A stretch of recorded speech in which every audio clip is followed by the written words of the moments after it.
Hi everybody, my name is Olivia. I'm the proprietor of Izzyette Furnishings, and tonight I'm going to show you how to use the Prima molds with the paper clay. Just wanted to do a quick tutorial on what I'm doing because I know before I started using these I was clueless as to what I was supposed to be doing. So what I have here are two end tables that have, as you can see, I have one that I've already molded and placed on my piece of furniture, but I have two end tables that are kind of plain. I've painted them, and now I'm wanting to add some detail before I glaze. So what I am doing is I've got my paper clay and I'm just kneading it. So I'm just kind of squishing it with my fingers, and what I like to do is take my paper clay, lay it out on a flat surface, and just roll it. So I'm kind of rolling it just like this.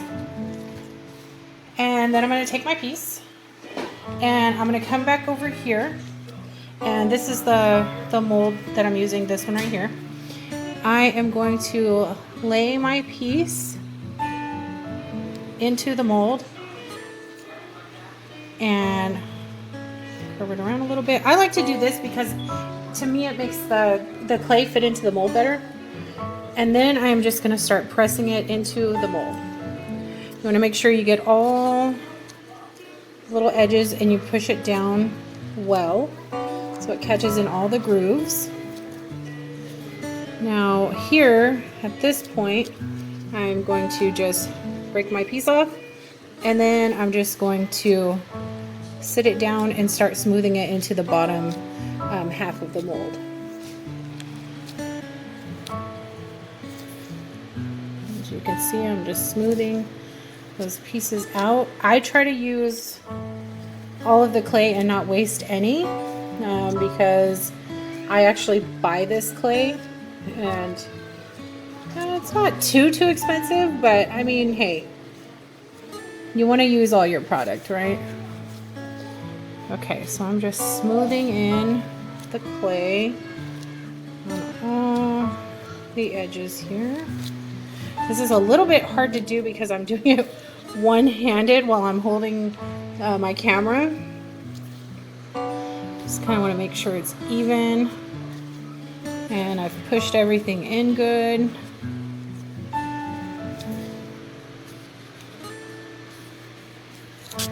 Make sure I have a good strong layer here. There we go. Okay, and then the next thing I do is I have just a regular old butter knife, and I kind of just go through and smooth out the back with the knife. This way it kind of gets the edges here, as you can see the edges coming off with the knife here, and it also flattens the back, so then when I go to adhere it, it's not raised anywhere. So I'm just going to smooth it out. Kind of helps get some of the edges off.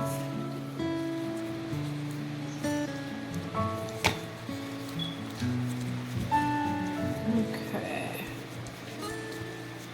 All right, so then once that's done, now some people will let these dry.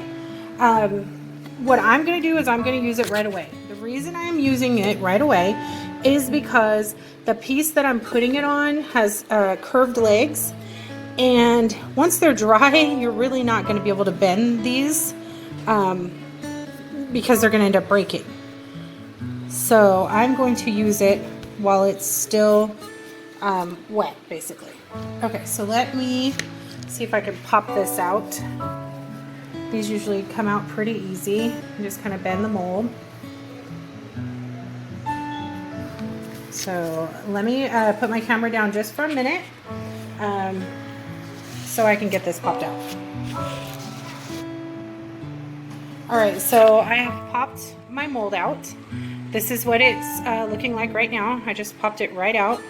I'm gonna sit it here on this plate, a little plate, and I like to do is trim some of the edges here. Sorry if this video isn't the best. Again, I'm trying to do this with one hand. So I'm just going to go through with my knife, trim up the edges. Now if you like leaving the edges, you go right ahead. I trim these edges here. Just make it look cleaner. I'm going to smooth this a little bit.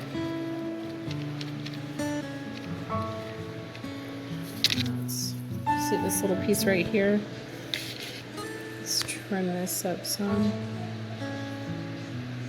Okay. Trim this little side here.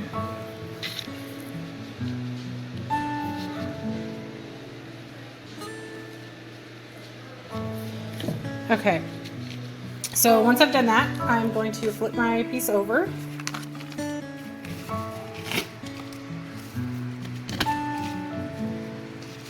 And what I'm going to do is I have just a regular sponge that I bought, I think at Hobby Lobby. I think they came in a bag. I don't even know how many, a lot. And I'm going to put some good old wood glue on the back. Okay, and then I'm going to smooth out this wood glue all over the back. All the little tiny details, because these do tend to shrink a little bit, and you don't want it pulling, you don't want it to come off of your piece. Okay, so we've smoothed out the glue. Now we're going to take our little mold here, place it on my piece. If you're applying some pressure, you are going to apply some pressure. You don't want to apply too much because, of course, this clay is still wet, so you don't want to flatten out any of the details. But you do want to make sure that all of those little grooves are flat, especially these little tiny grooves on the side. As you can see right here, there's a crack. I'm not going to do anything with that because I kind of like the way it looks. Once I glaze it and paint it, nobody would see it, or the glaze is really going to go in there, so it'll give it more detail. Okay, so that is how you use your Prima molds with the paper clay. This one right here, I put on probably about 10 minutes ago, and it's already on there pretty well. Once I glaze and stain these, it's just going to have more detail. Makes a plain piece just look better. All right, well, if you have any questions or any suggestions, let me know. Thanks for watching.